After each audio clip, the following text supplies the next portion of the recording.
Hello, I am Professor Fizzle and welcome to my table. In our last video, we described equilateral triangles by drawing two congruent circles that overlapped so they shared a radius. Then we also made some geometric shapes out of the figure that we created. And we made things like pyramids with pentagon, square, and triangle-based sides. I'd like to do something else today.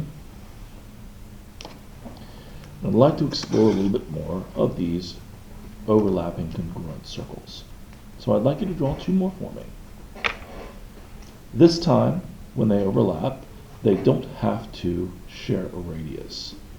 So I do this by drawing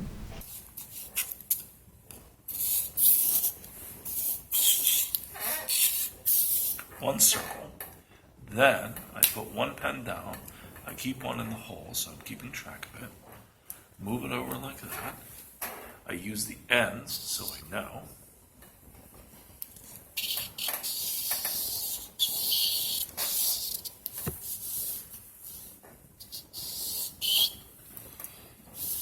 and there we go. Draw the line that connects the centers of the two circles.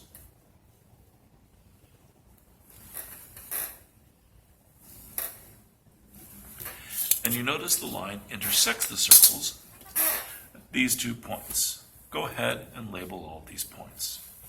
I'm calling mine A, B, C, and D. And you can see, and so we have this line connecting the circles, and we have these 3 line segments. And I can prove to you that this line, AB, is equal to this line, CD. All I needed to prove this, all I need to take as a given is that circle A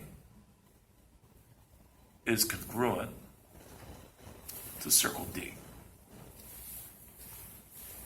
Once again, I didn't measure anything. How do I know this?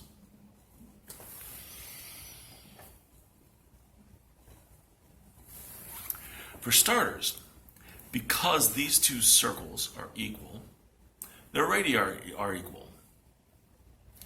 And this line, AC, is the radius of circle A, and this line, BD, is the radius of circle D. Let's go ahead and write that down. Line AC equals line BD.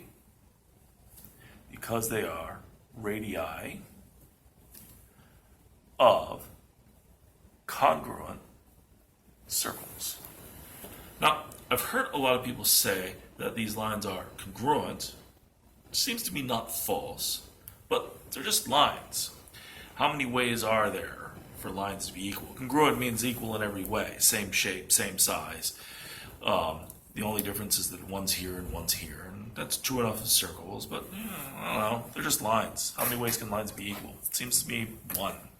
Anyway, this line equals this line.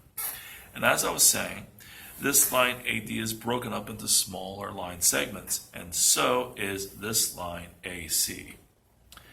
Line AC is made up of AB and BC. I can also say the same thing of this line. It's made up of line BC and CD. The two little lines are made up one big line. Let's write that down. AB plus BC equals AC.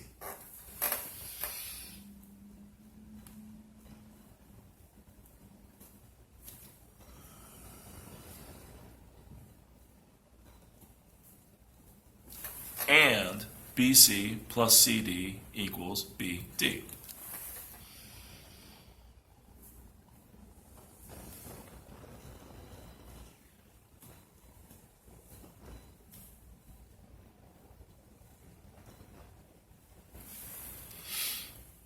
And remember from the transitive property that was showcased in Euclid's proposition number 2, if two things equal some other thing, then they're all equal. So this is equal to this, equal to this, equal to this.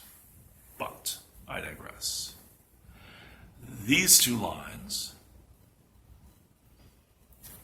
have this term in them.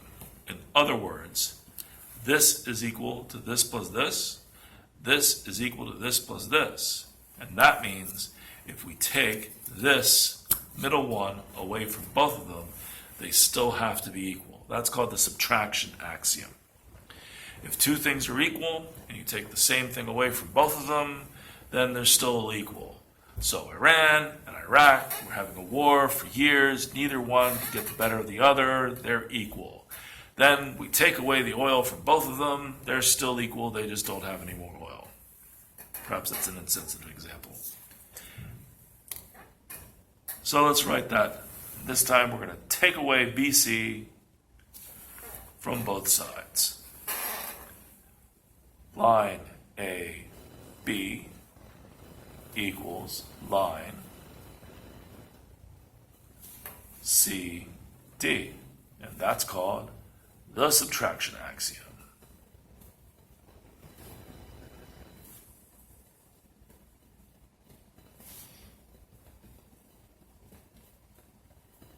That's what I'm talking about.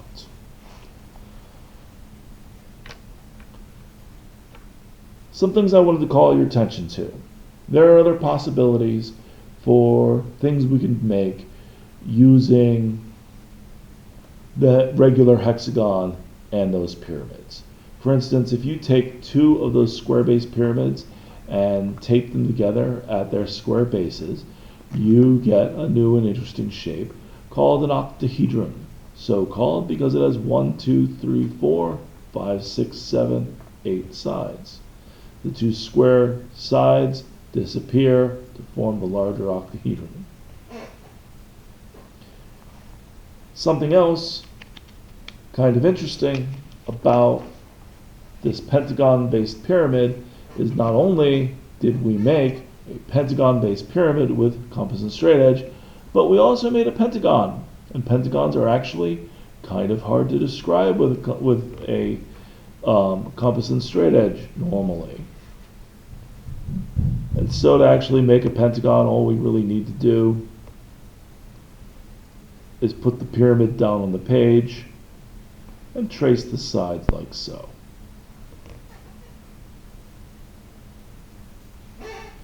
This pyramid, by the way, you might have noticed, is not made out of copy paper. This is made out of construction paper.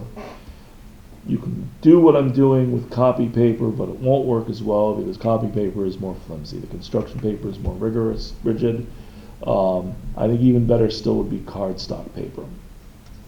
So something else kind of interesting About this, if I were to take the lines of this pentagon and extend them, make the lines longer in both directions, the lines that I draw will crisscross each other in an interesting pattern.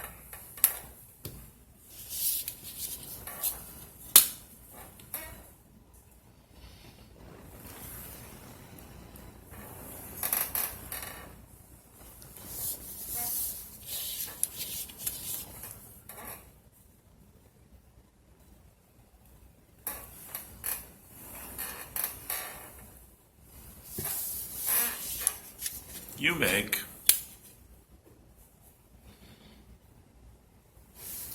a 5-pointed star, a pentagram. This is the same kind of pentagram that are on the stars of the American flag. This was the pentagram that Sir Gawain had in Sir Gawain and the Green Knight. It has special significance for lots of people, but mostly I just think it's a cool shape.